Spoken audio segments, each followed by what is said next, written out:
about the online resource called Epic. This is a school version. I believe there's also a home version that people can pay money for to work on after school. But for the school version, it's completely free with an educator email. So I logged in, and then I have a class code here that my students can use to log in on their iPads. I'm going to come over here to this Explore button, and underneath, this is what most appealed to me was this guided reading level. So I can look for books specifically on guided reading levels. So you can click here which levels you're looking for. I teach kind of some lower levels sometimes, and so I really love that they have these very basic books that my students can be reading and practicing. Some books read out loud to the student, and then some books have to read on their own. There's so many different options, and I just love that. It's colorful, it's interactive, and just so engaging. When you click on a book, you can assign it.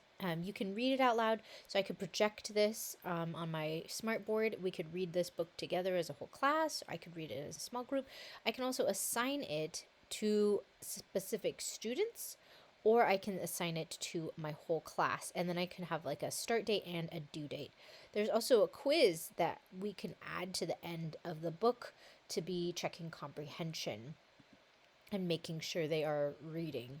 So I really was so excited about all these free books that my students could be reading on their grade level, on their reading level, during guided reading time. There's books that read to them, there's videos, and there's audiobooks here. So lots of different options. Under Explore, you can search by your topic. Reading, social emotional learning could be a great way to start your day with social studies topics. And if you find a book that we're really learning about citizenship and things like that, you can search by age. So we really want to be looking for like 6-year-olds or reading level or things like that. So we could be reading this as a class and discussing them. They also have Spanish versions of books, which is really helpful for some of your English language learners. You can be adding these books to your library, so you can have collections, you can make topics. So maybe I want to be reading books just about Valentine's Day, and so I could make a collection of books just based on that topic. I was so impressed with this resource. You can add your students over here.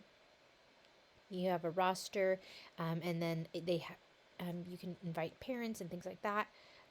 I just really love that you can have quizzes and assignments, and then you can also be monitoring your students, checking their reading. How much are they accomplishing maybe a day or in a week? How many books have they finished, and how many hours have they read? So I really like that you can be monitoring their progress and making sure they are actually working and not just like flipping through the book and things like that. So there's so many fun books to explore on here. I couldn't believe how many just fun different books they had that were, instead of me paying so much money to build my classroom library, now I can be just using these books here.